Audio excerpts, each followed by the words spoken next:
Screw the guy in the Dos Equis commercial. Mr. Rogers is the most interesting man in the world.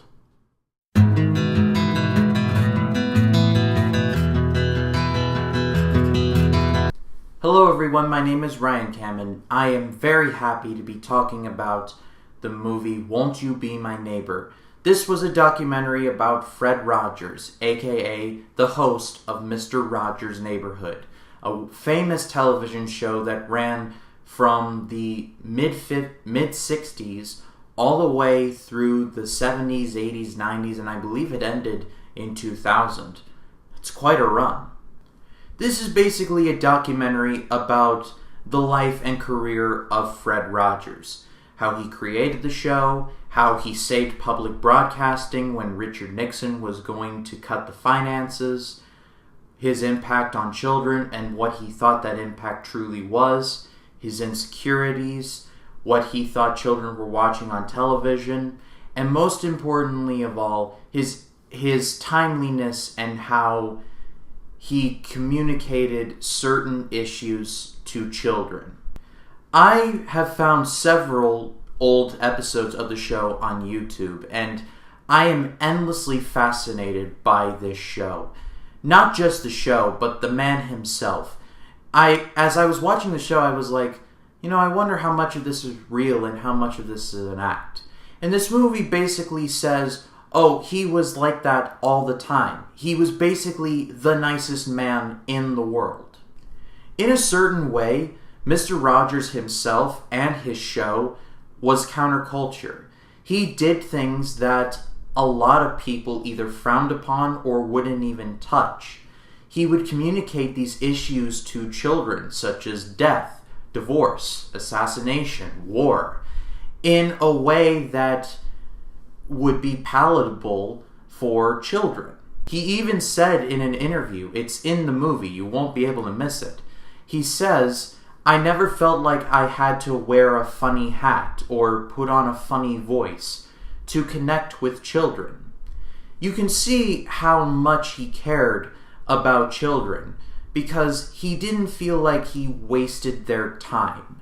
He wanted to sit down and have a very relaxed conversation with children.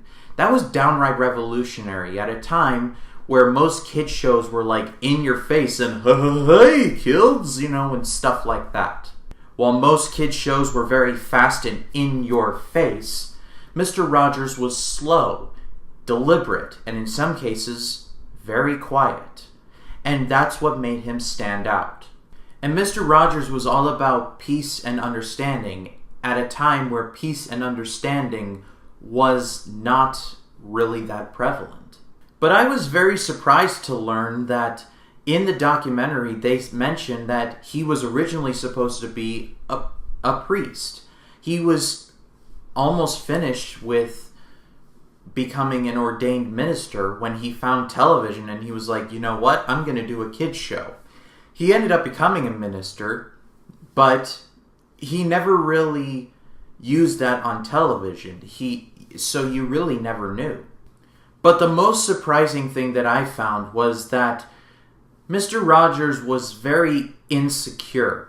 Not the kind of insecure that you're thinking of, but he wasn't sure how much or how little he was reaching children because, at the time, you had shows like G.I. Joe and Batman the Animated Series and so on that were, very different from his programming. So he was very different, and he didn't know how much he was taking up in a children's life.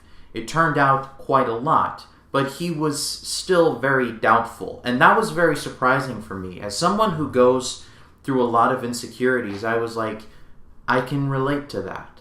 Also, something I found out, which probably a lot of you knew, but I didn't, is that long after his death, a lot of people were saying he was a bad influence because he said, oh, you're special just the way you are, and ergo, you don't need to change anything. And people were construing that as, oh, you don't need to lift a finger and just things will happen to you. I guess you can see it that way, but it's sort of also like in Jiminy Cricket's song where when you wish upon a star, it makes no difference who you are. It's sort of like that. It's the belief that it's all about the belief. If you believe that you can be all you can be, then that's all that matters. It's not a message of, oh, do nothing and everything will just happen for you. That's not what Mr. Rogers was talking about. What he was talking about was that he saw the good in everyone, and he hoped that everyone felt the same way. That's all he was saying. If a kid became entitled, that certainly was not his fault. I don't want to point any blame here, but it just wasn't his fault. I'm talking a lot about the man himself, but really, that's what this movie is all about. It's about the man himself.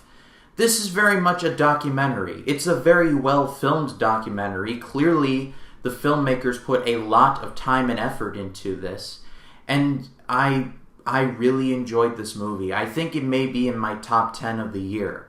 It was very moving. It was very heartbreaking in some scenes. There was a scene there where I was like, oh boy, I feel like my heart's breaking. Yep, this movie's working. I'm going to give this movie an amazing grade. I loved this movie from beginning to end. It was a tale about a man who was surprisingly more complex than I imagined. If this movie is in your area, definitely go out of your way to see it. I believe it's one of the best of the year. But that's all for me, guys. Thank you so much for watching. If you like this video, please be sure to leave a like, subscribe, and to click the bell to allow notifications so that you never miss a new video. And if you'd like to follow me on social media, all of my social media links will be in the description below. My name is Ryan Cam, and I'll see you in the neighborhood.